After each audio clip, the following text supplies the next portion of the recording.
Hello friends, उम्मीद है आप लोग पढ़ाई कर रहे होंगे अच्छे से। यहाँ ध्यान दीजिए, आज मैं इस वीडियो में आपको हिस्ट्री ऑप्शनल के बारे में बताऊंगा। मैंने कौन कौन से ऑप्शनल होते हैं ये मैंने बता रखा है। मैंने प्रीलिम्स में जो कौन कौन से सब्जेक्ट होते हैं ये मैंने बता रखा है आपको। फिर आपको मेंस के सब्जेक्ट, क्वालिफाइंग नेचर वाला पेपर्स, ये सब बताया। सीसेट भी मैंने आपको बताया। ठीक है, आज मैं आपको हिस्ट्री ऑप्शनल बताऊँगा। ठीक है, सबसे पहले हिस्ट्री ऑप्शनल है ना। समझिए, हिस्ट्री ऑप्शनल क्या है कि बोला जाता है कि जीएस पेपर 1 में जो हिस्ट्री है उससे काफ़ी अच्छा पेपर है आपका ऑप्शनल का। क्योंकि ऑप्शनल में क्या है कि सिलेबस दे रखा है, जो जो टॉपिक दिया रखा है उसी से यूपीएससी क्वेश्चन पूछता है। लेकिन सी से इसमें क्या है, जीएस पेपर 1 में जो टॉपिक्स है उससे बाहर भी पूछ लेता है। ठीक है, और ऑप्शनल क्यों चुनना चाहिए हमें, इतिहास समझिए। यहाँ पर ऑप्शनल के रूप में हिस्ट्री को हमको क्यों चुनना चाहिए, क्योंकि सबसे पहला यहाँ पर पॉइंट आता है कि इसका सिलेबस लगता लेंदी है बट ये होता नहीं है। एक बार आप मेरे साथ टाइम पीरियड एकदम मैच कराते हुए पढ़ेंगे और याद हो जाएगा आपको, तो आपको एक बहुत ईजी होगा ये। ठीक है, आपका सब नाम याद रहेगा। रियल स्टोरीज भी है आपके पास, रियल स्टोरी है। ठीक है, हिंदी में। और आपके पास चारा भी क्या है, आप या तो हिंदी लीजिएगा या तो आप हिस्ट्री लीजिएगा, यही दो को लीजिएगा। या फिर आप पॉलिटिकल साइंस एक ले सकते हैं, या फिर आप क्या कहते हैं इसको, ये फिलोसफी ले सकते हैं। पॉलिटिकल तो एकदम मत लीजिएगा। लेकिन इसमें भी आपका रिजल्ट नहीं हो पा रहा है, हो रहा है कि इसमें हिंदी में और हिस्ट्री में। ठीक है, तो आप हिस्ट्री चुनना एक बेहतर उपाय है हिंदी मीडियम में। अगर रिजल्ट करना है तो हिस्ट्री ऑप्शनल बेहतर है, और ज़्यादा कुछ है भी नहीं। ठीक है, आप समझिए। ठीक है, आप यह सिलेबस में आपको डिटेल से समझाऊंगा, आप समझिए। सबसे पहले आप ना एग्ज़ाम पैटर्न को समझिए। ठीक है, एग्ज़ाम पैटर्न को वो मैं समझाता हूँ, यहाँ पे आपको समझाता हूँ। ध्यान से कॉपी लेके बैठिए। यहाँ मैं एग्ज़ाम पैटर्न समझा रहा हूँ हिस्ट्री ऑप्शनल का। ठीक है, यहाँ पर फिर से मैं लिख रहा हूँ, देखिए यहाँ पर ध्यान दीजिए, हिस्ट्री ऑप्शनल। ठीक है, हिस्ट्री का। ठीक है, आप यहाँ समझिए क्या क्या एग्जाम पेपर। देखिए, आपको एक ऑप्शनल चुनना पड़ता है, एक पेपर। ठीक है, कोई भी, जिसमें से आपने चुना हिस्ट्री, क्योंकि आपको लिस्ट मैंने बता दिया था पिछली वीडियो में कि कौन कौन से होते हैं। फिर आपने चुन लिया एक ऑप्शनल चुन लिया आपने। ठीक है, अब ऑप्शनल से आपने दो पेपर होगा। ठीक है, यहाँ देखिए दो पेपर, पेपर 1 और पेपर 2। बात समझ आ रहा है, आप लिखते चलिए ये सब, पेपर 1 और पेपर 2। अब यहाँ देखिए पेपर 1 और पेपर 2। अब पेपर 1 में क्या क्या होगा, टोटल मिला के आपको समझिए, टोटल मिला के आपको 8 क्वेश्चन रहेंगे। ठीक है, इधर 1 2 3 4। ठीक है, इधर 4 क्वेश्चन और इधर 5 6 7 और 8 क्वेश्चन। इसमें इधर 4 क्वेश्चन रहेगा और इधर 4 क्वेश्चन। ठीक है, समझिएगा। अब क्या है कि ये जो क्वेश्चन नंबर 1 है पेपर 1 का, और क्वेश्चन नंबर 5 जो है पेपर 2 का, ये दोनों कंपलसरी है। क्या है, अनिवार्य है। ये अनिवार्य है, इसको बनाना ही बनाना है। ये अगर छूटा आपका ये दोनों क्वेश्चन, ठीक है, तो आपका नंबर कट जाएगा। ये दोनों क्वेश्चन लगभग 50-50 नंबर के होते हैं। अगर ये कट गया तो आपका ये बहुत ही, ये कंपलसरी है, इसको बनाना ही बनाना है। ये 1 और 5, ये समझ आया आपको पहला चीज़। अब आइए फिर से मैं आपको एक चीज़ बताता हूँ कि एक आपने ऑप्शनल चुना। ठीक है, ऑप्शनल में आपका पेपर 1 हो गया और पेपर 2 हो गया। ठीक है, यहाँ पर समझ रहे हैं, यहाँ पे आपका 5 6 7 और 8 है। यहाँ पे क्वेश्चन नंबर 1 2 3 और 4 है, आपका 4 है। ठीक है, 3 और 4। अब ये कंपलसरी हो गया, ये आप समझ गए। दो पेपर में दो क्वेश्चन कंपलसरी। इसमें क्या है कि आपको जो पेपर 1 है इसमें प्राचीन भारत क्या पूछेगा, प्राचीन भारत। ठीक है, और मध्यकालीन भारत, ये दो को इतिहास रहेगा। और क्वेश्चन नंबर 1 में क्या रहेगा, मैप रहेगा। क्या रहेगा, मैप। 50 नंबर का रहता है ये। ठीक है, 50 मार्क्स का मैप रहेगा आपका। ठीक है, ये बहुत इंपॉर्टेंट, मैं मैप बताऊंगा आपको, पूरा बेसिक से लेकर एडवांस तक बताऊंगा। ये आपका मैप हो गया 50 नंबर का। फिर आपके पास क्या ऑप्शन है कि ये 8 क्वेश्चन जो हैं, इसमें प्राचीन भारत और मध्यकालीन भारत आपको पूछ रहा है। ठीक है, यहाँ पेपर 2 है, यहाँ ध्यान दीजिए, पेपर 2 यहाँ क्या पूछ रहा है, पेपर 2 में क्या पूछ रहा है, पेपर 2 में पूछ रहा है आपका वर्ल्ड हिस्ट्री। क्या पूछ रहा है, वर्ल्ड हिस्ट्री। आप लिखते चलिए ये सब चीज़। और क्या पूछ रहा है आपका मॉडर्न इंडिया। मॉडर्न इंडिया मतलब इंडिया का जो है आपका आधुनिक भारत की इतिहास, वो ये पूछ रहा है। इसमें 5वां नंबर ये कंपलसरी है। ठीक है, अब आप एक चीज़ और समझ, ये समझ गया कि पेपर 1 में क्या पूछेगा, मध्यकालीन और प्राचीन भारत, और पेपर 2 में वर्ल्ड हिस्ट्री और मॉडर्न इंडिया। ये दो चीज़ समझ गए। अब समझिए एक चीज़ लास्ट और, कि पेपर 1 और पेपर 2 यहाँ समझ रहे हैं। इसमें आपका क्या 1 2 3 और 4 है, 4 क्वेश्चन है। ठीक है, 4 क्वेश्चन। इसमें आपका कितना है, 5 6 7 और 8 क्वेश्चन। यहाँ समझिए 1 कंपलसरी 5 कंपलसरी। ठीक है, 2 क्वेश्चन हो गया यहाँ पे, और ये जो 8 क्वेश्चन है, ये टोटल 8 में आपको कितना है, 1 2 3 4 और 4 8 क्वेश्चन में आपको 5 क्वेश्चन बनाना है। कितना क्वेश्चन बनाना है? 5 क्वेश्चन। टाइम कितना रहेगा आपको? 3 घंटा रहेगा, 3 आवर का रहेगा, ठीक है। एक पेपर 250 नंबर का है और एक पेपर 250 नंबर का है, ठीक है। यानी दोनों मिलके 500 नंबर बनता है। मैट्रिक के स्तर, यूजी के स्तर और फिर पीजी के स्तर के लेवल का क्वेश्चन इसमें देखा जाता है, ठीक है। आपको डिटेल लिखना होता है, बहुत कम टाइम में बहुत सारा लिखना होता है। तो आपके पास क्या होगा, 2 क्वेश्चन हो गए और बचे कितने, 3 क्वेश्चन और बचे 5 होने में। तो आप क्या कर सकते हैं कि एक क्वेश्चन यहाँ से बना सकते हैं, एक क्वेश्चन यहाँ से बना सकते हैं, या फिर 2 क्वेश्चन यहाँ से बना सकते हैं और एक क्वेश्चन यहाँ से बना सकते हैं, बात समझ रहे हैं? या फिर 2 क्वेश्चन यहाँ से बना सकते हैं और एक क्वेश्चन यहाँ से बना। तो ये आप पर निर्भर करता है कि इन सारे प्रश्नों में कौन कौन से आपको बनाने हैं। अब एक लास्ट बात समझिए कि जैसे इसमें आ गया आपका 4 पेपर, 1 2 3 4, ठीक है। इसमें आ गया आपका 5 6 7 और 8, ठीक है। तो 5 में और 1 में यहाँ मॉडर्न है और यहाँ वर्ल्ड है, ठीक है। और यहाँ पर क्या है, एंशिएंट है और यहाँ पर मेडिवल है, समझ रहे हैं। तो ये जो मैप होता है ये लगभग एंशिएंट का होता है, ठीक है। मेडिवल जो है ये आप यहाँ पर स्किप करने के लिए बहुत को बोलता है कि क्या कहता है, आप वर्ल्ड पढ़ लीजिए और फिर मॉडर्न पढ़ लीजिए, 2 क्वेश्चन यहाँ से बना दीजिए, 3 क्वेश्चन, ये पूरा स्ट्रॉन्ग होना चाहिए आपका ये। और फिर आपका एंशिएंट, ये भी आप कर सकते हैं, बहुत को ये तरीका अपनाता है। बहुत को क्या करता है कि एंशिएंट और ये मेडिवल पूरा तगड़ा रखता है और वर्ल्ड को इग्नोर कर देता है। मैं तो कहूँगा कि आप सारे को, एंशिएंट को, मॉडर्न को, वर्ल्ड को और फिर क्या कहते हैं इसको, मेडिवल इंडिया को, सारे सब्जेक्ट को, चारों जो टॉपिक्स हैं इस सब को पढ़िए। और मैं इसको सबको को पढ़ाऊँगा ऑप्शनल में, ठीक है। ऑप्शनल में क्या पढ़ाऊँगा, एंशिएंट पढ़ाऊँगा, मेडिवल पढ़ाऊँगा, ठीक है, मॉडर्न पढ़ाऊँगा और वर्ल्ड पढ़ाऊँगा, और साथ में आपको मैप भी पढ़ना है, ठीक है। ये चीज़ें मैं पढ़ाऊँगा। आप एग्जाम पैटर्न समझ गए कि कितने कितने नंबर का, 5 क्वेश्चन रहेगा, 9 क्वेश्चन में से 9 क्वेश्चन 5 बनाना है।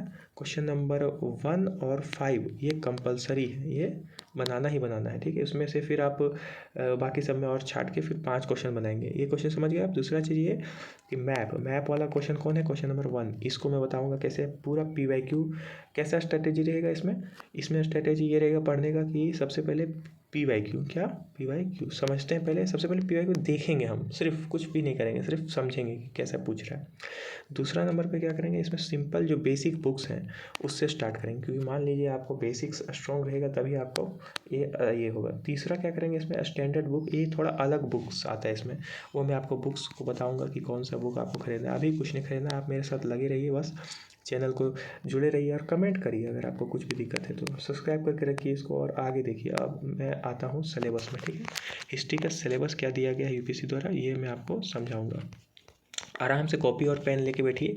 एग्ज़ाम पैटर्न आपने उम्मीद है लिख लिया होगा, नहीं लिखा होगा तो वीडियो को पीछे करिए, आराम से देखिए और उसको लिखिए, उसको याद रखिए। एग्ज़ाम पैटर्न को बार बार आपको सब जगह नहीं बता पाऊँगा मैं हर बार। अब मैं आता हूँ हिस्ट्री ऑप्शनल। हिस्ट्री ऑप्शनल के बारे में आपको यूपीएससी का जो PDF है उसमें आपको क्या कहते हैं 96 पेज नंबर में आपको मिल जाएगा, ठीक है। आप जाइए उसमें 96 और वहाँ पे देखिए, आपको डाउनलोड करना है, ये सब खुद से करिए। आप लोग सिलेबस नहीं देखते हैं। सिलेबस अगर आप लोग नहीं देखिएगा तो ये आपका अच्छा बात नहीं है। सिलेबस जिस एग्ज़ाम को दे रहे हैं उसका PYQ नहीं पता है, जिस एग्ज़ाम को दे रहे हैं उसका सिलेबस नहीं पता है, तो फिर ये अच्छी बात थोड़ी है। तो फिर आप क्या तैयारी करें बताइए। सिलेबस को देखिए ही नहीं, बल्कि हम तो कहेंगे कि उसको 10 बार वीडियो को देखिए, याद करिए, सारे वर्ड बाय वर्ड आपको याद होना चाहिए। यहाँ देखिए 96 पेज नंबर, 96 पेज नंबर 96 92 है, देखिए 96 में होगा, देखिएगा। आराम से आप बैठ जाइए पेन पेपर लेके, यहाँ पर मैं आपको आज पूरा अच्छा डिटेल से समझाऊंगा। आराम से लिखिए और पढ़ने का हैबिट डालिए। आपको 1 घंटा 2 घंटा बैठने में कोई ये नहीं है। इतिहास सिलेबस है, फिर मैं कैसे पढ़ाऊंगा ये भी मैं बताऊंगा, कैसे कैसे सब्जेक्ट मैंने आपको ऊपर बताया, कुछ और भी चीज़ें मैं लाता रहूँगा। आप यहाँ देखिए, इतिहास को आपको पढ़ना है, क्या करना है, इतिहास को। ये देखिए ध्यान दे रहे हैं, इतिहास पेपर 1। तो अभी इतिहास में हम लोग क्या पढ़ेंगे, सबसे पहले समझिए इतिहास है ये, देखिए यहाँ पर, और पेपर 1 क्या, पेपर 1 हम अभी पेपर 1 समझाएंगे। मैंने बताया था कि 2 पेपर होता है, यहाँ देखिए 2 पेपर, पेपर 1 और पेपर 2, ठीक है। तो मैं अभी डिस्कस करूँगा पेपर 1 को, ठीक है। ये इसको अभी मैं डिस्कस करूँगा, ठीक है। पेपर 2 को मैं थोड़ा देर बात करूँगा। पेपर 1 को आप देखिए, अब देखते रहिए। अब यहाँ पे समझिए, लिखिए स्रोत, क्या लिखा हुआ है, स्रोत। यहाँ देखिए, पढ़िए, साथ साथ पढ़िए, इसको याद करिए। स्रोत, इतिहास के कुछ स्रोत होते हैं, इतिहास लेखन कला में कुछ स्रोत होते हैं। तो क्या क्या है वहाँ देखिए। पुरातात्विक स्रोत, क्या? पुरातात्विक स्रोत, अन्वेषण, उत्खनन,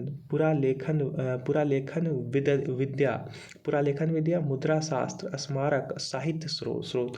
तो इतिहास को जब लिखा गया तो हम लोग साहित्यों से लेके लिखे कि कौन कौन से साहित्य है, जैन साहित्य ग्रंथ और बहुत सारे ग्रंथ है जो भी है वो सब लिखे हैं, बहुत साहित्य और हिंदू के साहित्य और जितने भी साहित्य है वो सब के स्रोत कैसे, इसको मैं बताऊंगा आपको, बुक बताऊंगा मैं, अभी नहीं, अभी अब सिर्फ सिलेबस पर ध्यान दीजिए। अन्वेषण, उत्खनन कब हुआ, भारत में क्या स्थिति थी, ठीक है, सब आपको लिखना है। ये कैसे किया जाता है ये भी इसमें पढ़ना हो, क्योंकि ये थोड़ा डिटेल्ड पढ़ना पड़ता है, ठीक है। तो मुद्रा शास्त्र ये सब पूरा विद्या, ये कैसे किया जाता है एज ए, अगर आपको दे दिया जाए तो आप कैसे करेंगे, आपको एकदम कॉन्सेप्ट क्लियर होना चाहिए हर एक चीज़ का, ठीक है। प्राचीन समय में कैसे किया जाता था और अभी कैसे किया जाता है। अब आइए देखिए क्या क्या है। स्वदेशी, प्राथमिक व द्वितीयक कविता, विज्ञान साहित्य, क्षेत्रीय भाषाओं का साहित्य, धार्मिक साहित्य, विदेशी वर्णन, यूनानी, चीनी और अरबी लेखक।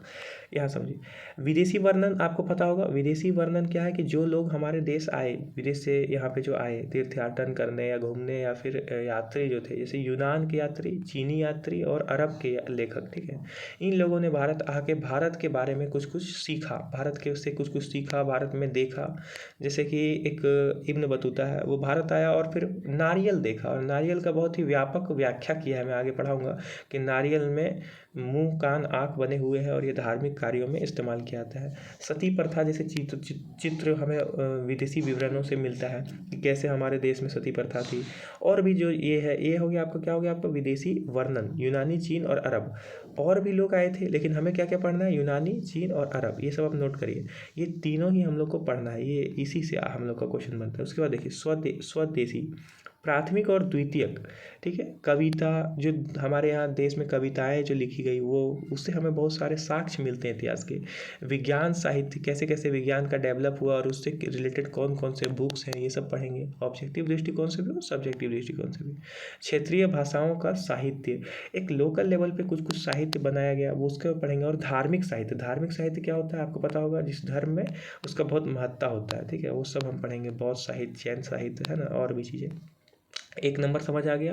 स्रोत हम लोग कहाँ से पढ़ेंगे, कौन से बुक हम लोग रेफर करेंगे, ये मैं बताऊंगा अगले वीडियो में, सब कुछ बताऊंगा। आप यहाँ देखिए, यहाँ पर समझिए क्या है अगला क्वेश्चन, दूसरा पॉइंट क्या है, ये लिखते चलिए। ये क्या है, प्राग ऐतिहासिक इतिहास, प्राग ऐतिहासिक एवं आद्य इतिहास। यहाँ समझिए, प्राग ऐतिहासिक एक है और एक है आद्य इतिहास। भौगोलिक कारक, शिकार एवं संग्रहण, पूरा पाषाण एवं मध्य युग, कृषि का आरंभ, नवपाषाण एवं ताम्रपाषाण। यहाँ देखिए, तांबा का जैसे आविष्कार हुआ उसको ताम्रपाषाण बोलते हैं। नवपाषाण है जहाँ पर पत्थरों का इस्तेमाल हुआ, यहाँ पर समझिए पत्थरों से आगे बढ़ा। पूरा पाषाण मतलब पत्थर, पूरा मतलब पत्थर होता है, पाषाण देखिए, पाषाण मतलब पत्थर होता है। तो यहाँ मध्य पाषाण हो गया, फिर नव पाषाण हो गया, ये सब आपको बताया जाएगा कि कब छोटे पत्थरों से होता है, पहले बड़े पत्थरों से, फिर उससे छोटे और फिर माइक्रो लेवल पे इस्तेमाल होने लगा। ताम्र पाषाण में फिर तांबे का आविष्कार हुआ, खोजा गया और फिर उसको उससे बनाए गए हथियार, ठीक है। तो ये सब इसमें पढ़ेंगे। और प्राग ऐतिहासिक और आद्य इतिहास में क्या समझते हैं हम लोग कि इतिहास का अब डेवलप होने लगा है, वे लोग अब क्या है कि क्या करने लगे हैं, भौगोलिक कारक पर निर्भर रहते हैं, शिकार करने लगे हैं, संग्रह करने लगे हैं। अभी शुरुआती दौर है, इसमें हम लोग वो पढ़ेंगे, ठीक है। इसका हम रेफर बताऊंगा कहाँ से पढ़ेंगे, आगे देखिए। इसके बारे में आप लोगों ने बहुत सुन रखा होगा, ये बहुत ही इंपॉर्टेंट टॉपिक है, यहाँ समझिए। सिंधु घाटी सभ्यता, ठीक है, सिंधु घाटी सभ्यता, इसका उद्गम काल, विस्तार, विशेषताएं, पतन, अस्तित्व एवं महत्व और कला एवं स्थापत्य। समझ रहे हैं क्या क्या पढ़ना है सिंधु घाटी में, हम लोग को भटकना नहीं है। सिंधु घाटी में हम लोग को क्या पढ़ना है, उद्गम पढ़ना है कि सिंधु घाटी का उद्गम कैसे हुआ, काल क्या है, 2600 से 1900 ईसा पूर्व पढ़ना है, 2600 से 1900 ईसा पूर्व, या और भी जो टाइम पीरियड दिया गया अन्य किताबों में वो मैं बताऊंगा आपको। और विस्तार पढ़ना है, विस्तार मतलब कहाँ से कहाँ तक फैला था, ये आपको पाकिस्तान का क्या क्षेत्र में फैला था, राजस्थान, है ना, ये सब आपको पढ़ाऊंगा, कहाँ से मैप में दिखाऊंगा, अभी ऐसे नहीं। विशेषताएं, पतन की कैसे पतन हो गया, विशेषताएं क्या क्या थी, धार्मिक विशेषता क्या थी, उसके बाद आपको ये क्या कहते हैं, सड़क निर्माण क्या था, जल निकासी क्या था, ये सब इसमें पढ़ेंगे। पतन पढ़ लेंगे कि क्या हुआ था, नेचर के कारण पतन हुआ था या कितने पतन के कारण बताए गए हैं। फिर आगे क्या है यहाँ समझिए, आगे यहाँ पे दिया गया है अस्तित्व। अस्तित्व क्या है? अस्तित्व कैसे कैसे उसका अस्तित्व था, महत्व क्या रहा उसका। हमारी संस्कृति को बहुत ही आधुनिक समझा जाता था, हमारी प्राचीन, लेकिन हड़प्पा सभ्यता खोजने के बाद, इसको हड़प्पा सभ्यता भी बोलते हैं, इस सिंधु घाटी सभ्यता की खोज के बाद हम लोग सीधा 26 ईसा पूर्व में पहुँच गए। हमारा इतिहास बहुत पुराना हो गया और उस वक्त के समकालीन जो सभ्यताएँ थी उससे हमारा समकालीन हो गए हम उनके, ठीक है। तो हमारा प्राचीन बहुत महत्वपूर्ण है ये, ठीक है। सिंधु घाटी सभ्यता, इसको आपको पढ़ाएंगे।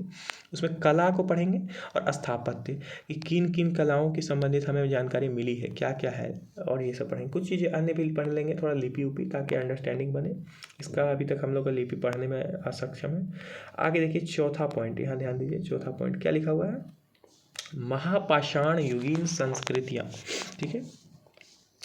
इसमें क्या है? सिंधु से बाहर पशुचारण एवं कृषि संस्कृतियों का विस्तार। कृषि संस्कृतियों का विस्तार कहाँ से? सिंधु से बाहर। अब सिंधु घाटी पढ़े, अब सिंधु से बाहर क्या क्या? पशुचारण और कृषि संस्कृति। अब पशुचारण होने लगा, पशुओं को पालने लगे लोग, कृषि करने लगे, ठीक है। कौन कौन से लोग करते थे कृषि, ये सब पढ़ेंगे। सामुदायिक जीवन, कैसा सामुदायिक जीवन होने लगा, एक पूरा सोसाइटी का क्या रोल होने लगा वहाँ पर, का विकास हुआ। देखिए यहाँ विकास होने लगा। ये हम लोग बेसिक से एकदम दूर, एकदम पहले का पढ़ रहे हैं। बस्तियाँ कैसे बनी, कृषि का विकास कैसे हुआ, कौन कौन से जगह से साक्ष्य मिलते हैं कृषि के, ये सब हम पढ़ेंगे। कहाँ से क्या मिला, चावल, जौ, सबसे प्राचीन क्या हो गया आपका? जौ हो गया, चावल हो गया, कहाँ कहाँ से सब पढ़ेंगे ये सब, ठीक है। शिल्प कर्म, शिल्प कर्म मतलब पत्थरों पे जो काम किए गए हैं वो सब पढ़ाएंगे कि शिल्प कर्म क्या। मृत भांड बनाए गए बहुत सारे, काली मृत भांड के, है ना। मृत भांड मतलब मिट्टी से बने हुए उपकरण, ये सब मैं पढ़ाऊँगा इसको। लौह उद्योग, ठीक है। लौह उद्योग भी आने लगा अब, ठीक है। लोहे को भी मिलने लगा। आगे देखिए आर्य धीरे धीरे हमारे लोग डेवलप होते चल रहे हैं, वो हम लोग पढ़ेंगे। और देखिएगा कैसे हम लोग पूरा आज अपने को अभी वर्तमान में ले आएंगे। इतिहास में प्राचीन से वर्तमान में जोड़ने की कड़ी है, ठीक है। इतिहास यहाँ पे समझिए, बहुत ही टॉपिक अच्छा है। आर्य एवं वैदिक काल। आर्य एवं वैदिक काल, आर्य एवं वैदिक काल क्या? आर्यों के बारे में आपने सुन रखा होगा, और वैदिक काल के बारे में। तो आर्यों का आगमन पढ़ेंगे, वैदिक काल में क्या रोल है ये पढ़ेंगे। इसमें क्या क्या पढ़ेंगे? भारत में आर्यों का प्रसार, जैसे ये भारत हो गया, तो भारत में कैसे कैसे आर्य आए, कहाँ से आए, कितने प्रसार थे भारत में, किन क्षेत्रों में आर्य रहे, ये सब पढ़ेंगे, ठीक है। भारत में आर्य प्रसार।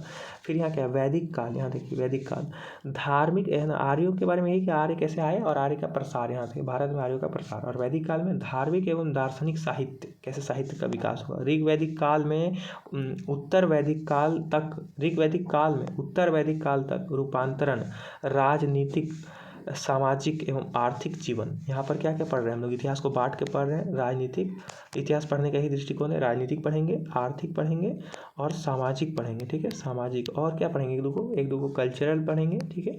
और क्या पढ़ेंगे? ये कल्चरल डेवलपमेंट पढ़ेंगे और फिर व्यक्तित्व भी पढ़ेंगे अच्छे से आगे चल के आधुनिक भारत में।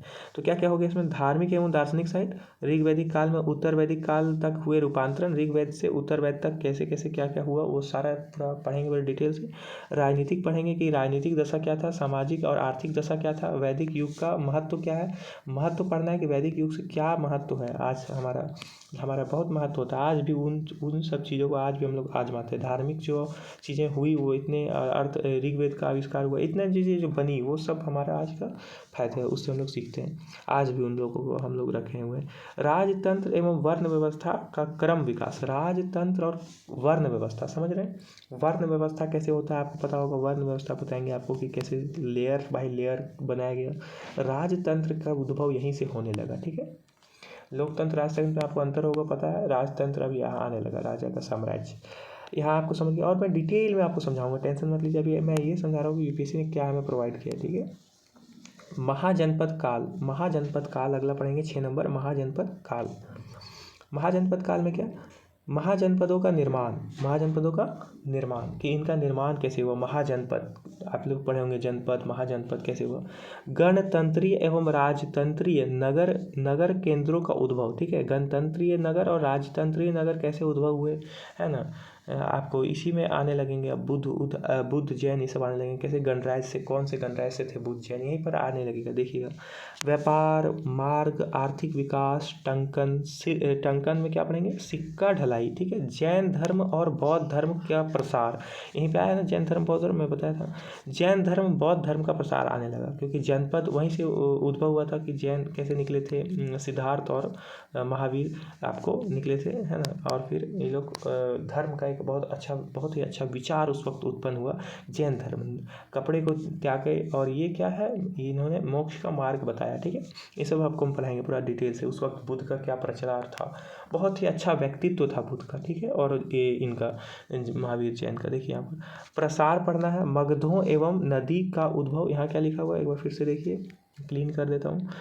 बौद्ध धर्म का प्रसार एवं क्या, मगधों एवं नंदों का उद्भव, नंद साम्राज्य आपको पढ़ना है। मगध के बारे में पढ़ना है, सबसे शक्तिशाली मगध हो गए थे उस वक्त।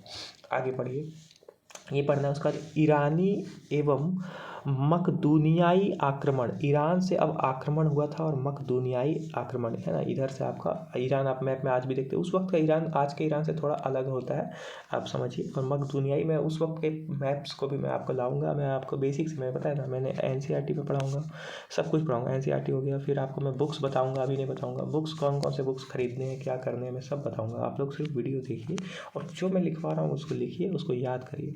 मकदूनियाई आक्रमण हो गया, उसके प्रभाव क्या पड़े भारत में, ये पढ़ेंगे। आगे देखिए, उस वक्त वो कितने शक्तिशाली थे। 7वां नंबर क्या है, मौर्य साम्राज्य। मौर्य साम्राज्य आपने पढ़ा होगा, चंद्रगुप्त मौर्य के बारे में सुना होगा, कौटिल्य के बारे में सुना होगा, ये यहीं पे आते हैं, ठीक है। मौर्य साम्राज्य ये आपको बृहद लेवल पे लेकिन पढ़ना होगा। मौर्य साम्राज्य की नींव किसने रखी, ये आपको पढ़ना है, ठीक है। कैसे स्थापना हुआ, क्या नींव रखा गया। चंद्रगुप्त के बारे में पढ़ना है, चंद्रगुप्त मौर्य कौन थे, यही थे संस्थापक। कौटिल्य आपको पढ़ना होगा। कौटिल्य आपको पता होगा कौन है, ये चाणक्य इनको कहा जाता था। कौटिल्य ये बहुत ही राजनीतिक और बहुत ही वैज्ञानिक दृष्टिकोण रखते थे। आज भी इनकी किताबें बिकती है, आप लोग ने सुना होगा कौटिल्य। और उनका अर्थशास्त्र ये अलग से लिखा हुआ है, देखिए अर्थशास्त्र इनका द्वारा लिखा गया अर्थशास्त्र का किताब, तो वो अर्थशास्त्र ही है कौटिल्य। और अर्थशास्त्र ये दोनों को पढ़ना है। अशोक, धर्म की संकल्पना, अशोक क्या किया था, धर्म का संकल्पना कैसा था अशोक के द्वारा, धर्म का क्या मान्यता थी, वो कैसे एक नया धर्म का स्थापना करने का संकल्प लेता है और प्रचार प्रसार करता है, ये सब पढ़ेंगे। बहुत ही अशोक महान अशोक, क्यों, इसको हम पढ़ेंगे। अकबर महान, ये सब आगे आएगा। देखिए धर्मादेश, ठीक है। धर्मादेश, राज्य व्यवस्था कैसा था, धर्मादेश कैसा था, राज्य व्यवस्था कैसा था, वहाँ प्रशासन कैसा था, अर्थव्यवस्था कैसा था, कला क्या था वहाँ पे उस वक्त मौर्य साम्राज्य के टाइम। स्थापत्य एवं मूर्ति शिल्प, क्या कहता है, विदेशी संपर्क कैसे थे, तो मूर्ति शिल्प और क्या कहता है इसको, स्थापत्य। यहाँ देखिए, स्थापत्य और मूर्ति कला भारत में कैसे था, और देखिए जैसा मूर्ति कला उद्भव हुआ यहाँ पे भारत में, ठीक है, भारत में जैसा उद्भव हुआ वैसा ही इधर भी उद्भव हुआ, ठीक है। आपको इस मैप में देखिए, यहाँ पे इधर भी आगे मैं बताऊँगा, तो वो सब पढ़ना है। उसके बाद धर्मादेश हो गया, राज्य व्यवस्था हो गया, प्रशासन हो गया, अर्थव्यवस्था हो गया, कला हो गया, स्थापत्य हो गया एवं मूर्ति कला और विदेशी संपर्क। अब यहाँ देखिए धर्म का प्रसार, यहाँ का धर्म इस टाइम का कैसा, धर्म में बहुत बदलाव होते गया है। देखिए कड़ी है, धर्म एक कड़ी है। प्राचीन काल में जैसा धर्म का ये था, जैसे ईश्वर थे वैसे नहीं है आगे, वे आगे बढ़ते गए। भाषाओं का भी एक कड़ी के रूप में आज का भाषा बना है, और ईश्वर भी आज के रूप में जो हमारे सामने है वो एक लंबी कड़ी से आए हुए हैं, उसको समझिए। साहित्य पढ़ना है, साहित्य उस वक्त का साहित्य कैसा था, ठीक है। ऋग्वैदिक काल में आपने पढ़ रखा कि ऋग्वेद आया, अब यहाँ पे कौन से मौजूद साहित्य हैं, ये सब पढ़ना। अर्थशास्त्र पढ़ना ही है साथ में, और भी साहित्य पढ़ना। जो यहाँ दिया रखा है उसको तो अच्छा से आपको याद है, उसके बारे में सब पता होना चाहिए। कौटिल्य के बारे में आपको पता होना चाहिए, चंद्रगुप्त के बारे में, अर्थशास्त्र के बारे में, धर्म की स्थापना जो अशोक की इसके बारे में, ठीक है, समझ रहे हैं। उसके क्या, साम्राज्य का विघटन कैसे हो गया साम्राज्य का, ये पढ़ना है। और शुंग एवं कण्व, ये दो को पढ़ना है, शुंग और कण्व, इस सब के बारे में पढ़ना है। शुंग कौन थे और कण्व कौन थे, ये सब मैं पढ़ाऊँगा।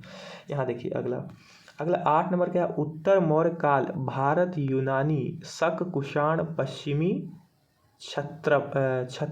यहाँ देखिए उत्तर मौर्य काल हो गया। अब उत्तर मौर्य काल में क्या पढ़ना है, उत्तर मौर्य काल में भारत, यूनानी, शक को, कुषाण को, भारत यूनान में कैसा संबंध था ये पढ़ना है, शक पढ़ना है, कुषाण पढ़ना है और पश्चिमी क्षत्रप पढ़ना है। ठीक है, ये सब के बारे में बताऊंगा। जिसे समझ नहीं आ रहा है अभी आप चुपचाप कॉपी लीजिए और लिखिए साथ में, और मैं बाद में जब बताऊंगा तो आपको सब समझ आने लगेगा कैसे डेवलप हुआ है। मुझे पता है कि आप लोगों से बहुत को पढ़ रखा है, इसलिए आप लोग देखिए, आप लोग अकबकाइए नहीं, सब मैं बताऊँगा बेसिक से। यहाँ देखिए, यहाँ क्या लिखा है, बाहरी विश्व से संपर्क।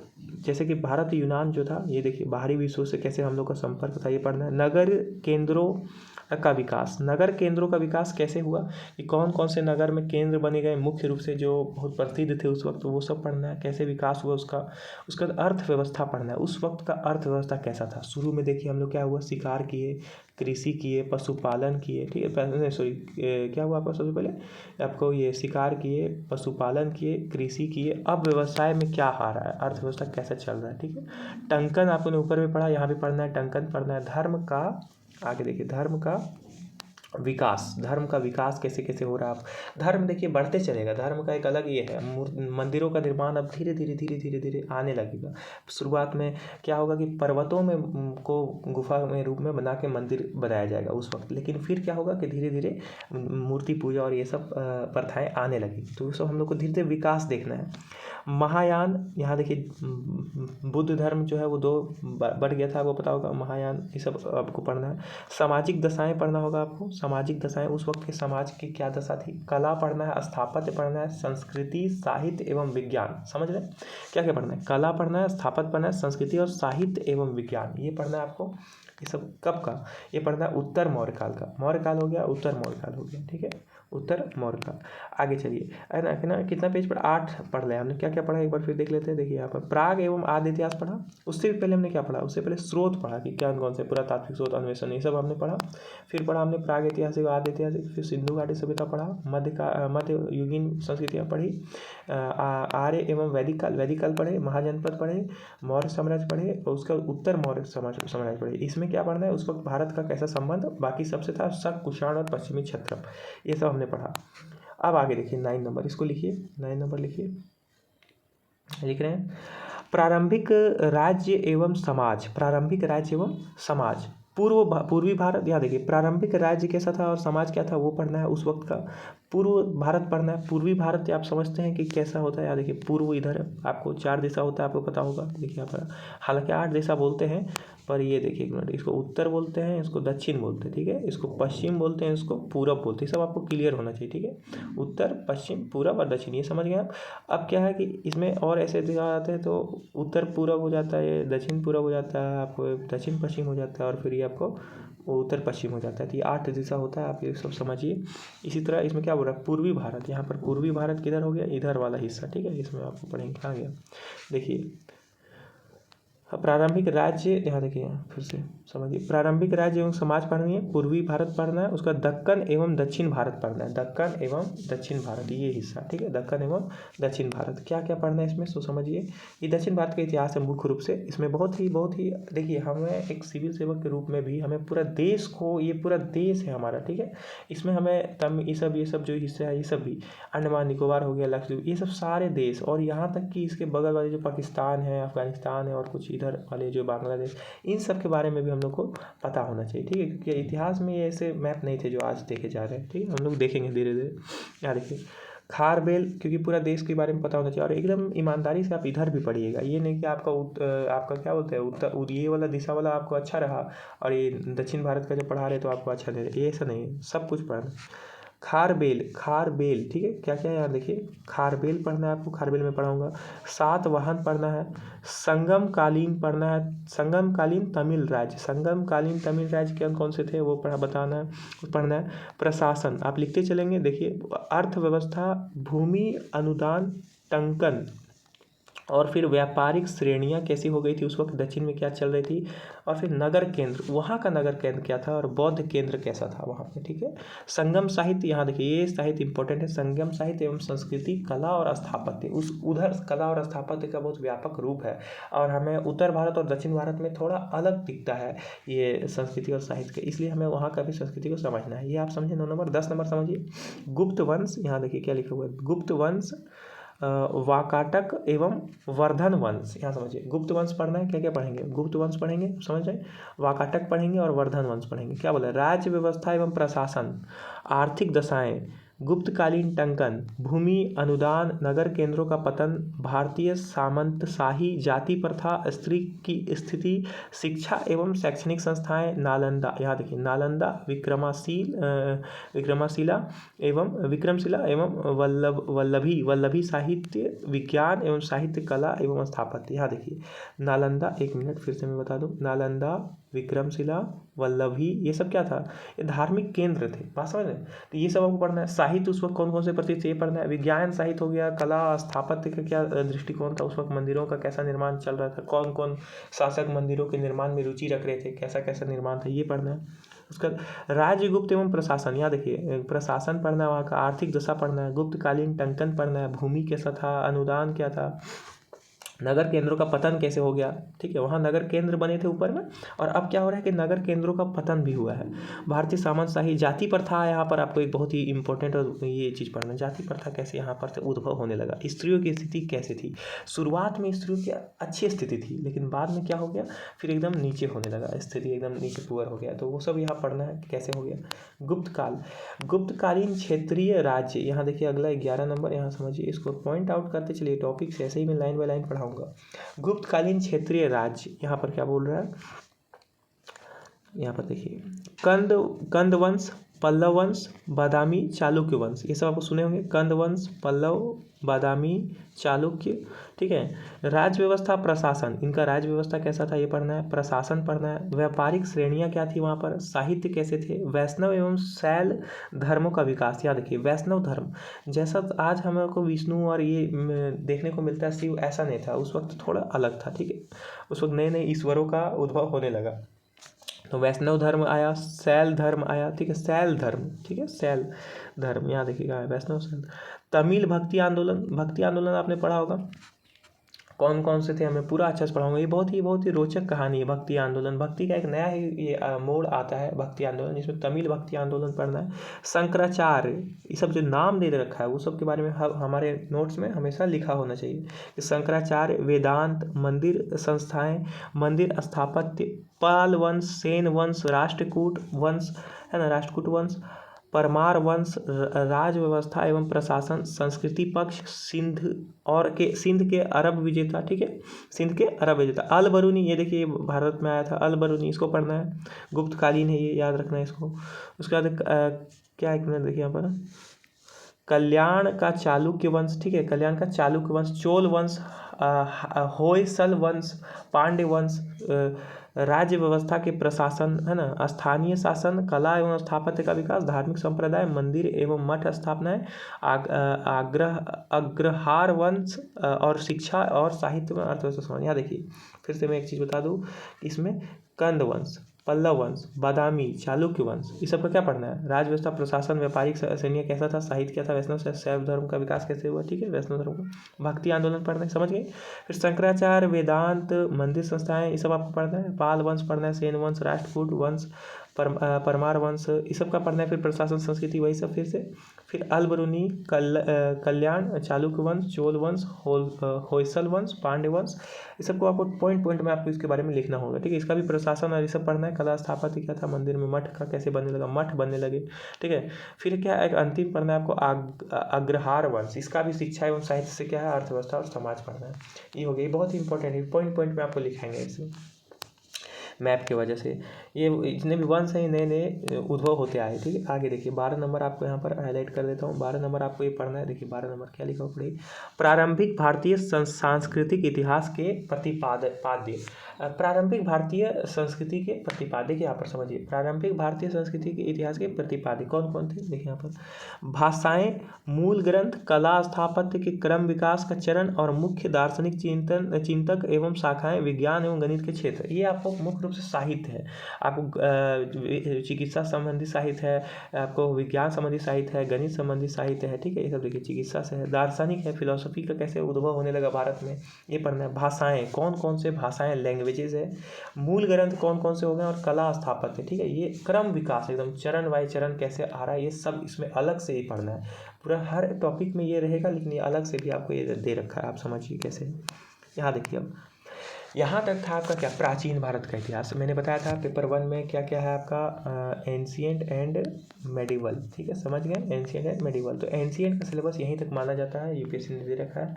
अब क्या है कि एंशिएंट से हम लोग मेडिवल में एंटर करेंगे, तो यहाँ पे जो है इसको क्या बोलते हैं, ये घुसने का जो चरण है इसको बोलते हैं प्रारंभिक मध्यकालीन भारत 705 से 1200 ईस्वी। और फिर यहाँ से मेडिवल इंडिया में हम लोग एंटर करेंगे। तो हम लोग पूरा एकदम समझते हुए कि कैसे मेडिवल इंडिया का ये हो रहा है शुरुआत, तो ये पढ़ेंगे। तो हम लोग क्या पढ़ लिए, प्राचीन और मध्यकालीन भारत, अभी पूरा सिलेबस देख लिए, प्राचीन का देख लिए, मध्यकालीन का देखते हैं। फिर पेपर 2 आ जाएगा जिसमें वर्ल्ड, और फिर आपका वर्ल्ड और क्या रहेगा, वर्ल्ड और फिर मॉडर्न रहेगा, ठीक है। तो अभी हम लोग क्या पढ़ने वाले हैं, अभी हम लोग पढ़ेंगे आपका मेडिवल इंडिया, ठीक है, मेडिवल इंडिया, मध्यकालीन भारत, ठीक है, मध्यकालीन भारत। हाँ गाइस देखिए, अब हम लोग मेडिवल इंडिया में एंटर करेंगे, पर मैं उससे पहले एक चीज़ बताना चाहूँगा कि आप लोग ध्यान दीजिए। आप लोग एक यूपीएससी एस्पिरेंट है, क्या है आप लोग, समझिए एक सेकंड, आप लोग एक यूपीएससी भोले भाले यूपीएससी एस्पिरेंट है आप लोग, ठीक है। आप लोग को भटकाया जाता है, आप लोग भटकिए मत, आप लोग एक जगह बैठ के तैयारी करिए बस, और कुछ नहीं, आप जुड़े रहिए। दूसरा चीज़ ये कि आप लोग को हेल्थ रखना होगा, आप खुद एक मनुष्य हैं, ठीक है। आप ऐसा कुछ नहीं कि कुछ एक रोबोट है जो आप सुबह से लेके आप शाम तक ये सारे काम करते रहेंगे कि सिलेबस कंप्लीट होना है, ये होना है। अच्छी बातें हैं कि आपका एक रूटीन होना चाहिए, आप उसमें नियमित रूप से काम करें। मैं उस पर बताऊंगा कि कैसे आपको क्या करना है, डेली शेड्यूल कैसा रहेगा, सब मैं बताऊंगा। पर आपको क्या करना है, अपना हेल्थ, सबसे पहले आपको हेल्थ को ध्यान रखना है, समझिए। आपका अगर एक बार हेल्थ ख़राब हो गया तो फिर आप ख़त्म, आप क्या कर लीजिएगा आप बन के कुछ भी, बात समझ रहे। तो आपको करना है तो ये आपको एकदम हेल्दी रहना है, आपको समझ रहे, और आपको फिर वो चीज़ करना है, ठीक है। आइए आप मैं ध्यान से, आपको हर चीज़, पानी पीजिए, अभी सर्दी का टाइम है, आप गर्म कपड़े पहनिए।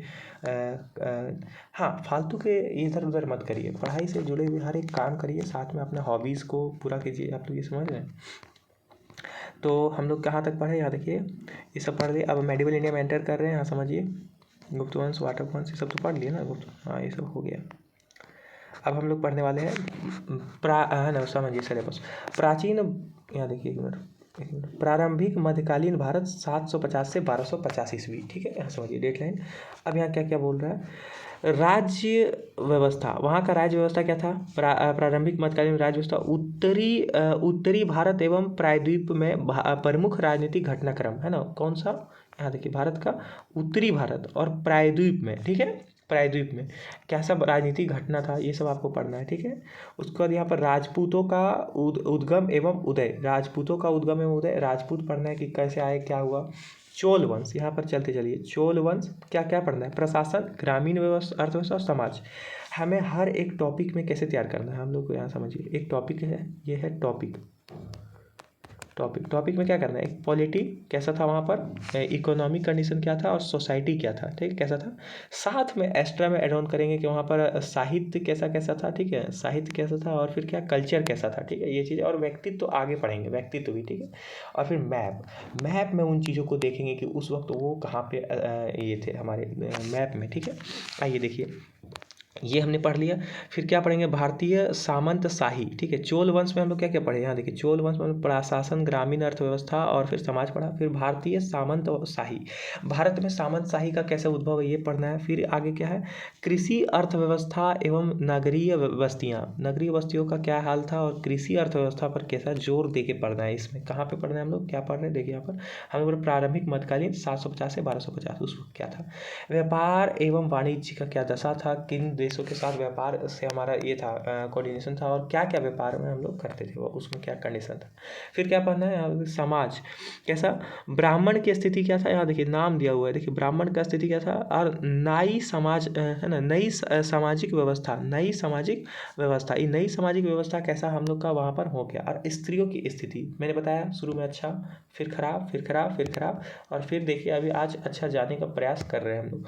तो आप लोग, आपने में से जो भी लड़की लड़की जो वीडियो देख रही है उसको मैं सजेस्ट करूँगा कि आप लोग पढ़िए, बस घर वाले का प्रेशर मत सहिए, आराम से उनको समझाइए, प्यार से पढ़िए, अपना ये तनाव मुक्त रहिए, ठीक है। आप पढ़िए, कोई भी दिक्कत होता है तो आप यहाँ पे कमेंट करिए, ठीक है, मैं हमेशा साथ रहूँगा। यहाँ देखिए, भारतीय विज्ञान एवं प्रौद्योगिकी, भारतीय विज्ञान एवं प्रौद्योगिकी, ठीक है। मैं समझ सकता हूँ आप लोग कैसे प्रिपरेशन कर रहे हैं कंडीशन में, सबका समझता हूँ, हिंदी मीडियम में सबका। तो यहाँ देखिए, भारतीय विज्ञान एवं प्रौद्योगिकी, ये हम लोग का सिलेबस का आगे का विभाग है, आप लोग पढ़े थे जीएस पेपर 3 में, लेकिन ये भारतीय विज्ञान प्रौद्योगिकी हम लोग उस टाइम का पढ़ेंगे कि उस टाइम का क्या टेक्नोलॉजी आ गया था, कैसे कृषि में क्या क्या बदलाव हुए और भी चीज़ें। 14 नंबर यहाँ देखिए, मध्यकालीन आ गए हम लोग। यहाँ देखिए क्या लिखा है, भारत की संस्कृति परंपरा, सांस्कृतिक परंपरा क्या, 750 से 1200, यही जो हम लोग ऊपर पढ़े उसी का यहाँ पर सांस्कृतिक दशा देखना है। सांस्कृतिक मैंने बताया था ना कि इतिहास को 3-4 तरह से पढ़ना है, कैसे कैसे, उसी में से एक सांस्कृतिक टॉपिक है, उसमें से क्या क्या देखिए, दर्शन, जल्दी जल्दी आप नोट करिए, एक मिनट यहाँ पे देखिए, हाँ दर्शन, ठीक है, दर्शन, शंकराचार्य, कौन, शंकराचार्य नाम है तो नाम के पास आपका नोट्स होना चाहिए, शंकराचार्य डैश, और पूरा शंकराचार्य के बारे में पूरा डिटेल मुझे। दर्शन कैसा है, फिलोसफी, किसका किसका, शंकराचार्य, वेदांत, रामानुज के बारे में आपको पता होगा, कौन थे, गणितज्ञ थे ना। विशिष्टाद्वैत, इसके बारे में पढ़ना है आपको। मध्य एवं क्या है देखिए, मध्य एवं बहमन, यहाँ देखिए, मध्य एवं बहमन मीमांसा, मध्य एवं मीमांसा, बहमन मीमांसा, यहाँ पर इसमें क्या पढ़ना है आपको, ये सब आपका ये दर्शन है, ये फिलॉसफी है कि शंकराचार्य का क्या फिलॉसफी था, वेदांत का क्या था, रामानुज उस वक्त क्या बोल रहे थे, विशिष्टतावाद में कौन कौन आते थे और क्या क्या बोलते थे, है ना। मध्य एवं बहमनी मीमांसा क्या होता था, ठीक है। फिर क्या पढ़ना है, धर्म, दर्शन हो गया, फिर धर्म पढ़ना, धर्म में क्या पढ़ना है, धर्म का स्वरूप उस वक्त कैसा था, देखिए धर्म का स्वरूप बदलते जा रहा है, इसको समझना है आपको।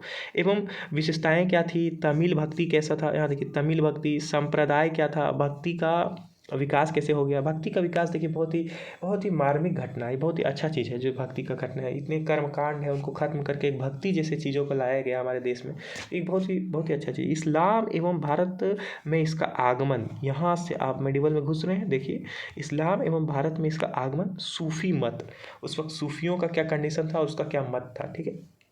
इस्लाम का आगमन पढ़ेंगे। फिर कब हो गया इस्लाम का आगमन, यहाँ देखिए आगमन कब हो रहा है, यहाँ देखिए 750 से 1200, तो आपका इतिहास पूछा जाए कि इस्लाम का इतिहास कब से है, तो 750 से 1250 में वो भारत में एंटर किया, ठीक है, अन्य देशों में था पहले से। यहाँ देखिए भारत में एंटर किया। उसके बाद यहाँ पर आगे हम लोग क्या पढ़ेंगे कि धर्म पढ़ लिए हम लोग, साहित्य क्या पढ़ना है, साहित्य, हम लोग दर्शन पढ़े, धर्म पढ़े, अब साहित्य पढ़ेंगे। साहित्य में क्या, संस्कृत साहित्य पढ़ना है। संस्कृत साहित्य कैसे थे उस वक्त, संस्कृत साहित्य का क्या था, तमिल साहित्य का विकास होने लगा वहाँ पे, देखिए भाषाओं का विकास मैं आपको समझाऊंगा, ऊपर में पढ़ा था हमने कि भाषाओं का विकास, इन सब चीज़ों का विकास पढ़ना हमें। लेकिन संस्कृत साहित्य हो गया और तमिल साहित्य का विकास हो गया। नव विकासशील भाषाओं का साहित्य, नव विकासशील भाषाएं क्या, जो नई नई भाषाएं बनते गए, हम लोग ऊपर में पढ़ेंगे भाषाओं का कैसे, पूरा मैं एक डायग्राम चार्ट वाइज बना के दिखाऊंगा कि भाषाएं कैसे, ये आपको नोट्स बनाना है उसका, ठीक है। हिस्ट्री ऑप्शनल का मैं अलग प्लेलिस्ट बनाने की कोशिश करूँगा, उसमें आपको देखना है और बस नोट्स बनाते चलना है। पहले मैं PYQ बताऊंगा, ठीक है। यहाँ देखिए कलहन, राज तरंगिनी, कलहन को आपको समझना है, राज तरंगिनी को समझना है। अल बरूनी का इंडिया, अल बरूनी आना है और इंडिया जो लिखा था उसको पढ़ना है, अल बरूनी के बारे में। अल बरूनी कब से संबंधित है, यहाँ देखिए मध्यकालीन से संबंधित है अल बरूनी, और टाइम पीरियड क्या होना चाहिए इसका, 750 से 1200 के आसपास, ठीक है। कला एवं मूर्ति, कला एवं स्थापत्य, यहाँ देखिए कला एवं स्थापत्य, क्या कला की है, मूर्ति स्थापत्य के बारे में पढ़ाऊंगा आर्ट एंड कल्चर में कि कैसे कैसे चीज़ें हैं। मूर्ति स्थापत्य हो गया, मूर्ति शिल्प हो गया, और चित्रकला हो गया। चित्रकला उस वक्त कैसे डेवलप हो गया, मूर्ति शिल्प क्या हो गया, और मंदिर स्थापत्य क्या हो गया, ये सब आपको पढ़ना है, बस समझ में। आगे यहाँ पे देखिए, आगे देखिए 13वीं शताब्दी, यहाँ देखिए 13वीं शताब्दी, आगे आपको ये क्या करना है, यहाँ एक मिनट मैं यहाँ नोट कर रहा हूँ, ये देखिए 13वीं शताब्दी, 15 टॉपिक है, 15 नंबर 13वीं शताब्दी है ना, 13th सेंचुरी। यहाँ देखिए क्या क्या है, अब देखिए यहाँ पर बहुत ही इंपॉर्टेंट चीज़, दिल्ली सल्तनत की स्थापना, आ गए ना, दिल्ली सल्तनत पढ़ना है यहाँ पर, क्या पढ़ना है, दिल्ली सल्तनत, बेसिक से एडवांस तक मैं पढ़ाऊँगा। बोलता है कि दिल्ली सल्तनत यहाँ से पढ़ लो, वहाँ से, कहीं से नहीं, आप मुझसे पढ़िए, मैं आपको एकदम बुक से पढ़ाऊंगा, एकदम ऑथेंटिक बुक से पढ़ाऊंगा जो आपको काम देगा, वो भी बेसिक और एडवांस दोनों। तो जिसको अंडरस्टैंडिंग नहीं है वो उससे समझे पहले, फिर उसमें और अपना लेवल हाई करें, ठीक है। और उसको फिर आंसर राइटिंग, ये नहीं कि खाली लिख रहे हैं बस, पढ़ रहे हैं, ऐसा नहीं, आंसर राइटिंग विथ प्रैक्टिस ये सब करेंगे। दिल्ली सल्तनत की स्थापना पढ़ेंगे, गोरी का आक्रमण पढ़ेंगे। यहाँ समझिए क्या क्या पढ़ेंगे, गोरी का आक्रमण पढ़ेंगे, ठीक है, गोरी का आक्रमण। उसके बाद गोरी की सफलता के पीछे कारक, गोरी की सफलता की क्या कारक रहे, है ना, कैसे, है ना, दिल्ली सल्तनत में गोरी का आक्रमण क्या था। भारत देखिए कैसे समझेंगे, समझिए भारत में क्या कंडीशन था, और बाहर से जो आ रहे हैं मान लीजिए लोग, ठीक है, तो यहाँ से भी कुछ ना कुछ कोऑर्डिनेशन होगा तभी तो घुस पा रहे आसानी से, तो वो सब का पूछेंगे कि कैसे, है ना, ये सब आपको क्वेश्चन जो भी आपको दिमाग में होगा जब मैं पढ़ाऊँगा तो आप वहाँ पे कमेंट करिए, और वहाँ पे कमेंट करके पूछिए जो डाउट होगा, ठीक है। मैं कोई भी डाउट रहने नहीं दूंगा वैसे, लेकिन चलिए यहाँ देखिए, आर्थिक सामाजिक एवं सांस्कृतिक परिणाम। क्या था, सामाजिक स्थिति क्या था, सांस्कृतिक परिणाम मैंने बताया ना आपको कैसे पढ़ना है, राजनीति पढ़ना है, इकोनॉमी पढ़ना है, और फिर सोसाइटी पढ़ना है, यार ये सामाजिक आ गया, आर्थिक आ गया, और फिर सांस्कृतिक परिणाम भी पढ़ना है, कल्चरल पढ़ना है, और फिर लास्ट में वो क्या बताया था कि व्यक्तित्व पढ़ना है कि कौन कौन लोग थे, जैसे दिल्ली सल्तनत में गोरी आ गया ना, देखिए गोरी, इसको पढ़ना है। उसके बाद देखिए दिल्ली सल्तनत की स्थापना, यहाँ क्या है, दिल्ली सल्तनत की स्थापना एवं प्रारंभिक तुर्क सुल्तान कौन कौन थे, प्रारंभिक तुर्क सुल्तान कौन कौन थे, तुर्कों से हमारा कैसा संबंध था, ये सब पढ़ना। सुदृढ़ीकरण, इल्तुतमिश, यहाँ देखिए इल्तुतमिश और बलबन का शासन, इल्तुतमिश आ गए, बलबन आ गए, ये सब इसको व्यापक तरीके से समझाऊंगा। बलबन तो छोटा है, चलिए इसको भी आपको समझाऊंगा कि क्या क्या लाए, नई नई चीज़ें क्या क्या लाई गई, क्या क्या निर्माण किया गया। यहाँ पर देखिए आपको लिखा होगा कि क्या क्या निर्माण किया गया उस वक्त भारत में, इन लोग का क्या योगदान था। तो सुदृढ़ीकरण पढ़ेंगे, इल्तुतमिश और बलबन का शासन भी पढ़ेंगे। 14वीं शताब्दी, यहाँ देखिए 13वीं शताब्दी हो गया, 13th सेंचुरी, 14th सेंचुरी, एकदम सेंचुरी एकदम टॉपिक दिया है। 14th सेंचुरी में हम लोग क्या क्या पढ़ेंगे, यहाँ समझिए, खिलजी क्रांति पढ़ेंगे। खिलजी क्रांति क्या था, खिलजी वंश से कैसा है, खिलजी क्रांति क्या था, कैसे हम लोग का बचाया गया भारत को। अलाउद्दीन खिलजी, यहाँ समझिए अलाउद्दीन खिलजी को पढ़ेंगे। विज्ञान को कैसा उस क्षेत्र, अलाउद्दीन खिलजी के टाइम में विज्ञान कैसा था, क्षेत्र प्रसार कैसा था, कृषि एवं आर्थिक उपाय क्या क्या किए गए, ये हम लोग किसका पढ़ेंगे, अलाउद्दीन खिलजी का, खिलजी वंश पढ़ रहे हैं हम लोग, ठीक है। 14वीं शताब्दी। मोहम्मद तुगलक वंश आ गया, ठीक है। मोहम्मद तुगलक प्रमुख प्रकल्प क्या था, कृषि उपाय क्या था, ठीक है। यहाँ पर देखो मोहम्मद तुगलक की अफसरशाही क्या थी, मोहम्मद तुगलक की अफसरशाही कैसा उसका ये था, नेचर था, वो सब पढ़ेंगे। हम लोग को क्या क्या पढ़ना है फिर से बताया ना, अब आने लगा है, व्यक्तित्व भी आ गया हम लोग को। राजनीति, यहाँ देखिए राजनीति पढ़ेंगे, समझ रहे हैं, अर्थव्यवस्था पढ़ेंगे, इतिहास में कल्चर पढ़ेंगे, है ना। उसके बाद फिर आपको सोसाइटी पढ़ेंगे, और फिर लास्ट में जो व्यक्तित्व मैंने बोल रहा था, है ना, व्यक्तित्व वो यहाँ पे आने लगा। देखिए मोहम्मद तुगलक, है ना, अलाउद्दीन खिलजी, ये सब नाम जो आ रहा है, ये सब के बारे में आपको पता होना चाहिए।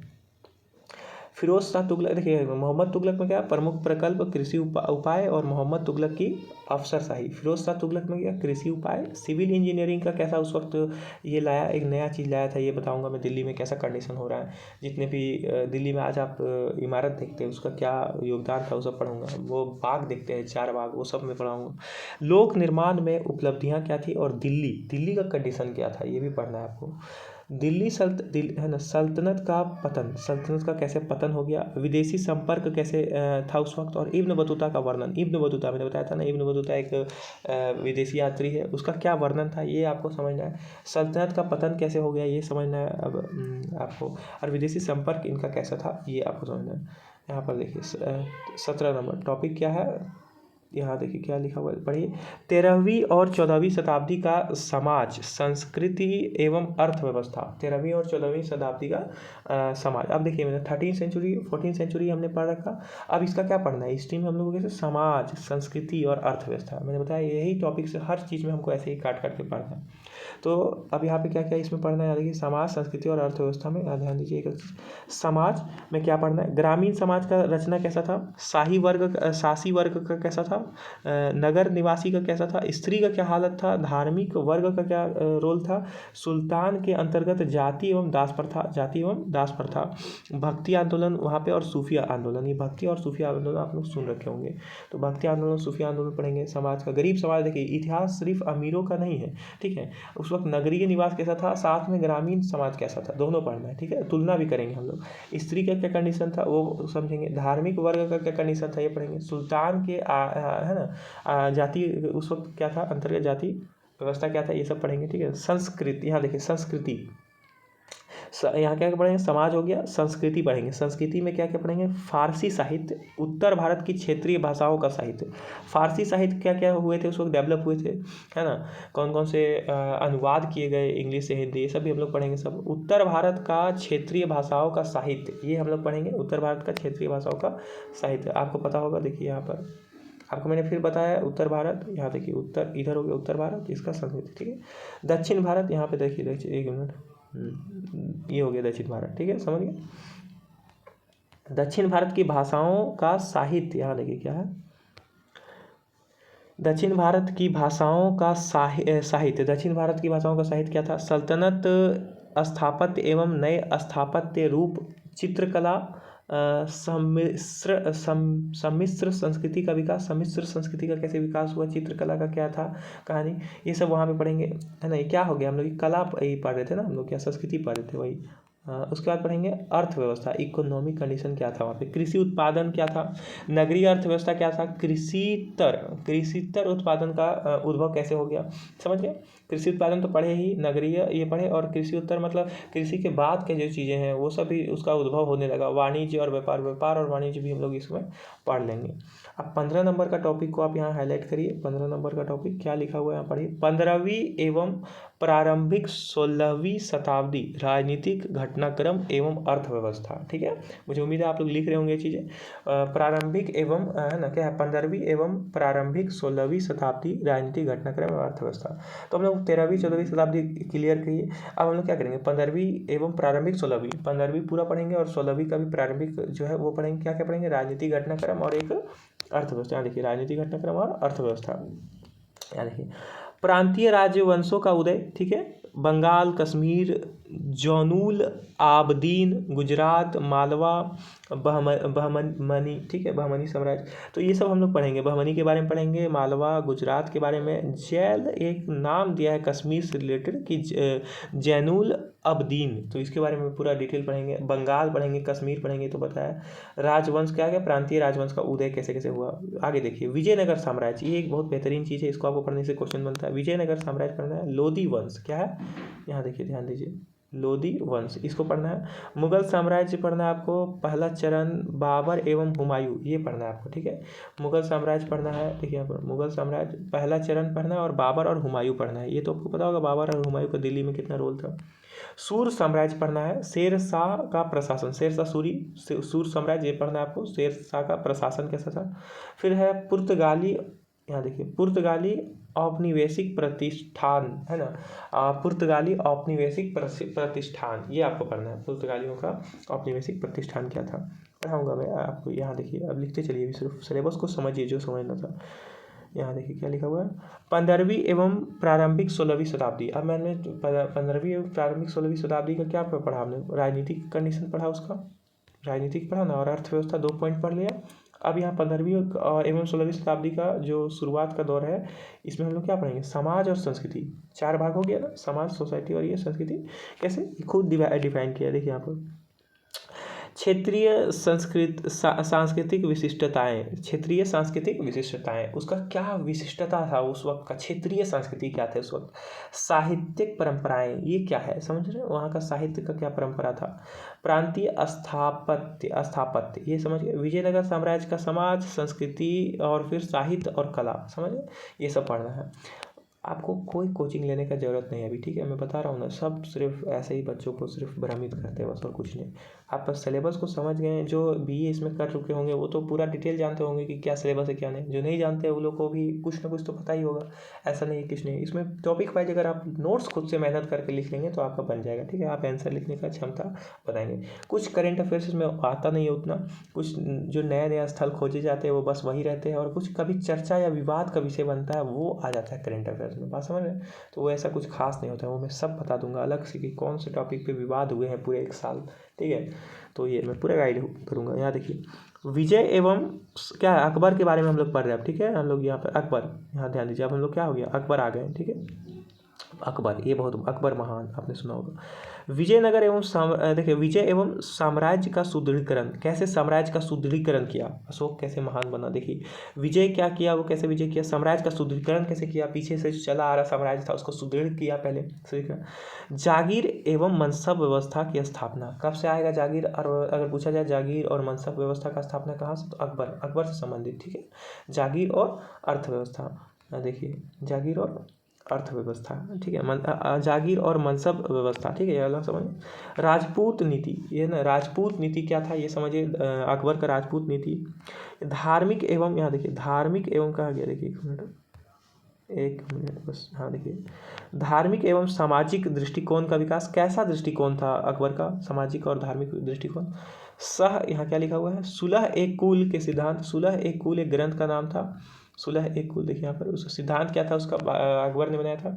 एवं धार्मिक नीति, क्या धार्मिक नीति रखी, उनकी धार्मिक नीति थी कला एवं प्रौद्योगिकी को राज दरबारी संरक्षण, ठीक है, कैसा राज दरबारी संरक्षण था, किसका, कला और प्रौद्योगिकी का। तो ये सब हम लोग को अकबर के बारे में डिटेल से हम लोग जानेंगे। फिर पढ़ेंगे, यहाँ देखिए फिर क्या पढ़ेंगे, यहाँ एक ही समय पढ़िए इसको। 17वीं शताब्दी में मुगल साम्राज्य, अब मुगल का आगमन हो गया है, मुगल साम्राज्य के बारे में पढ़ेंगे हम लोग। दिल्ली सल्तनत हो गया, ये हो गया, उसके बाद अकबर आ गया। अब देखिए अब क्या है, मुगल साम्राज्य। जहांगीर, शाहजहां, औरंगजेब की प्रमुख प्रशासनिक नीतियाँ, प्रशासनिक नीतियाँ पढ़ेंगे किसका किसका, जहांगीर, शाहजहां, औरंगजेब, ये समझ रहे। साम्राज्य एवं जमींदार, कैसे वहाँ पर साम्राज्य था, कैसा जमींदार था, ठीक है, ये पढ़ेंगे। जहांगीर, शाहजहां, औरंगजेब की धार्मिक नीतियाँ, प्रशासनिक नीतियाँ, धार्मिक नीतियाँ, ठीक है। मुगल राज्य का स्वरूप क्या था, कैसा स्वरूप था। उत्तर 17वीं शताब्दी का संकट एवं विद्रोह, क्या था उस वक्त 17वीं शताब्दी का संकट, ठीक है। अब हम लोग 17वीं शताब्दी में यहाँ एंटर किए हैं, यहाँ देखिए 17वीं शताब्दी में एंटर कर दिए हैं। 13वीं, 14वीं, 15वीं, 16वीं, 17वीं आई ना। अहोम साम्राज्य, अहोम साम्राज्य, उसका शिवाजी एवं प्रारंभिक मराठा राज्य, यहाँ देखिए अहोम साम्राज्य पढ़ेंगे। अहोम साम्राज्य के बारे में क्या है, शिवाजी एवं प्रारंभिक मराठा राज्य कैसे है, ये हम लोग पढ़ेंगे, समझ रहे हैं। यहाँ अगला नोट डाउन करिए आप लोग, यहाँ पे देखिए क्या है। 16वीं एवं 17वीं शताब्दी में अर्थव्यवस्था एवं समाज, ठीक है, 16वीं और 17वीं शताब्दी आ गए हम लोग, दोनों मिक्स करके पढ़ रहे हैं। और यहाँ पर अर्थव्यवस्था कैसा था और समाज कैसा था ये पढ़ेंगे, ठीक है। हम लोग राजनीतिक कंडीशन पढ़ लिए ऊपर में, अब हम लोग अर्थव्यवस्था और समाज पढ़ेंगे। इसे 4-4 भागों में बांट के पढ़ते हैं बस। क्या क्या पढ़ना है यहाँ देखिए ध्यान से। जनसंख्या क्या था, यहाँ देखिए जनसंख्या। कृषि उत्पादन क्या था, शिल्प उत्पादन क्या था, नगर कैसा था, डच कैसा था, अंग्रेजी एवं फ्रांसीसी कंपनियों के माध्यम से यूरोप के साथ वाणिज्य और व्यापार क्रांति क्या था, समझ रहे हैं क्या क्या यहाँ पर देखिए फिर से। जनसंख्या, कृषि उत्पादन, शिल्प उत्पादन, कैसे ये लोगों की, ये हो गया आपका क्या जनसंख्या था, कैसा, ये सब मैं डिटेल से बताऊंगा। नगर है ना, फिर से देखिए नगर कैसा था, डच और अंग्रेजी और फारसी, ये 3 जो कंपनी है, डच, अंग्रेजी, फारसी कंपनी के बाद यूरोप के साथ क्या हो गया, वाणिज्य और व्यापार क्रांति कैसे घटना घटी, ये हम लोग पढ़ेंगे, कैसे उन लोगों के साथ व्यापार हमारा जुड़ा। भारतीय व्यापारी वर्ग, यहाँ समझिए भारतीय व्यापारी वर्ग, बैंकिंग कैसा भारतीय व्यापारी वर्ग था, ये पढ़ेंगे, क्या क्या व्यापार होते थे, उनके क्या कंडीशन थे। बैंकिंग पढ़ेंगे, उस वक्त बैंकिंग का क्या रोल था। बीमा आ गया देखिए, और एवं ऋण प्रणालियाँ, उस वक्त की बीमा प्रणाली क्या थी, ऋण प्रणालियाँ क्या थी, और है ना व्यापारी वर्ग का कैसा हालत था। बैंकिंग सिस्टम क्या था ये पढ़ेंगे। किसानों की दशा, किसानों की दशा कैसी थी ये पढ़ेंगे। स्त्रियों की दशा कैसी थी ये पढ़ेंगे, ठीक है। तो सिख समुदाय, यहाँ देखिए, और खालसा पंथ का विकास, ये आप लोग को अच्छा से पढ़ना है, ये अलग से सिख समुदाय और खालसा, है ना, ये सब हम लोग पढ़ेंगे इसमें। उसके बाद मुगल, यहाँ देखिए क्या लिखा हुआ है, यहाँ ध्यान दीजिए, मुगल साम्राज्यकालीन संस्कृति, मुगल साम्राज्यकालीन संस्कृति, इसमें क्या पढ़ेंगे हम लोग, मुगल साम्राज्यकालीन संस्कृति में क्या पढ़ेंगे, यहाँ ध्यान दीजिए। फारसी साहित्य एवं, यहाँ देखिए मुगल साम्राज्यकालीन संस्कृति है ना, यहाँ एक मिनट फिर से मैं कर दूँ, यहाँ देखिए है ना, मुगल साम्राज्यकालीन संस्कृति, इसमें क्या पढ़ेंगे, फारसी इतिहास एवं अन्य इतिहास साहित्य, ठीक है, फारसी साहित्य, इतिहास एवं अन्य साहित्य पढ़ेंगे। हिंदी एवं अन्य धार्मिक साहित्य पढ़ेंगे। मुगल स्थापत्य पढ़ेंगे, है ना, मुगल स्थापत्य पढ़ेंगे कि मुगल में क्या क्या कंडीशन था, मंदिर निर्माण क्या क्या हुआ, मंदिर कैसा था उस वक्त, मंदिर का कंडीशन है ना, मस्जिदों का निर्माण, और फिर कैसे कौन कौन से शैलियाँ आई भारत में, ये पढ़ेंगे, ठीक है। मुगल चित्रकला, उस वक्त चित्रों का बड़ा शौक था, चित्रों में बहुत सारे राजाओं के बारे में कहा जाता है कि उन्हें चित्रों का बड़ा शौक था, तो मुगल चित्रकला का बहुत ही खास रोल है हमारे इतिहास में, बहुत महत्व है, इसे हम पढ़ेंगे। प्रांतीय स्थापत्य एवं चित्रकला, इसको पढ़ेंगे, प्रांतीय स्थापत्य कैसा था, चित्रकला क्या था। और फिर क्या है, शास्त्रीय संगीत संगीत। हाँ देख रहे हैं, जब साम्राज्य एक पूरा एक स्टेज पे आ गया तो अब हम लोग संगीत ये सब चित्रकला, मूर्ति स्थापत्य कला कैसे विकास होने लगा। ये जब समृद्धता आती है तो फिर हम उस सब ध्यान हम लोग उस ओर करते हैं। उधर तो साम्राज्य के लिए लड़ाई लड़ी गई, इधर कैसे हम लोग अब ये बना रहे हैं। देखिए विज्ञान एवं प्रौद्योगिकी, देखिए डेवलपमेंट आने लगा 18वीं शताब्दी। ठीक है, यहाँ देखिए मुगल साम्राज्य के पतन के कारक, मुगल साम्राज्य का कैसा पतन हो गया, क्यों, ये पढ़ेंगे। उसका क्या क्या कारक था। क्षेत्रीय सामंत देश, निजाम का दक्कन, बंगाल, अवध, पेशवा के अधीन मराठा उत्कर्ष, मराठा राजकोषीय एवं वित्तीय व्यवस्था, अफगान शक्ति का उदय, पानीपत का युद्ध 1761। क्या क्या पढ़े फिर से एक और लास्ट क्या बचा होगा, देखिए 1 मिनट, क्या देखिए 1 मिनट। हाँ, मुगल साम्राज्य का पतन का कारण ये पढ़ेंगे। क्षेत्रीय सामंत देश है ना, निजाम का क्या था, दक्कन और बंगाल, अवध, ये सब पढ़ेंगे। बंगाल पढ़ेंगे, अवध पढ़ेंगे, निजाम का क्या था, दक्कन, बंगाल और अवध, ये पढ़ेंगे। पेशवा अधीन मराठा उत्कर्ष, ये पढ़ेंगे। मराठा राजकोषीय क्या था और वित्तीय व्यवस्था क्या था, मराठा साम्राज्य पूरा अच्छे से पढ़ेंगे, समझ गए। अफगान शक्ति का उदय कैसे हो गया, पानीपत का युद्ध 1761 आ गया ना, पानीपत का युद्ध ये 1761, ये इसको आप पढ़ना है। ब्रिटिश विजय, यहाँ देखिए ब्रिटिश विजय की पूर्व संध्या में राजनीति, संस्कृति एवं अन्य की स्थिति। ठीक है, ब्रिटिश विजय जो हुआ उसमें क्या हो गया, पूर्व संध्या में राजनीति कैसा था, संस्कृति कैसा था, अर्थव्यवस्था की स्थिति क्या थी, ये हम लोग पढ़ेंगे। ठीक है, देखिए वीडियो काफ़ी लंबा जा रहा है इसलिए ना प्रश्न पत्र 2, यहाँ देखिए प्रश्न पत्र ऑप्शनल पेपर 2, इसको मैं अलग वीडियो में बना देता हूँ। ठीक है, चूँकि वीडियो बहुत लंबा चला जाएगा तो ये अच्छी बात नहीं है, मैं 1 घंटा का ही बनाना चाह रहा था। तो अब मैं लास्ट में ये कहना चाहूँगा कि आप लोग इतना देर यहाँ जुड़े रहे, इसके लिए मैं थैंक यू कहूँगा आपको। थैंक यू, अब जुड़े रहिए, मेहनत करिए, आप लोग जरूर सक्सेस पाएंगे। ठीक है, चलिए थैंक यू।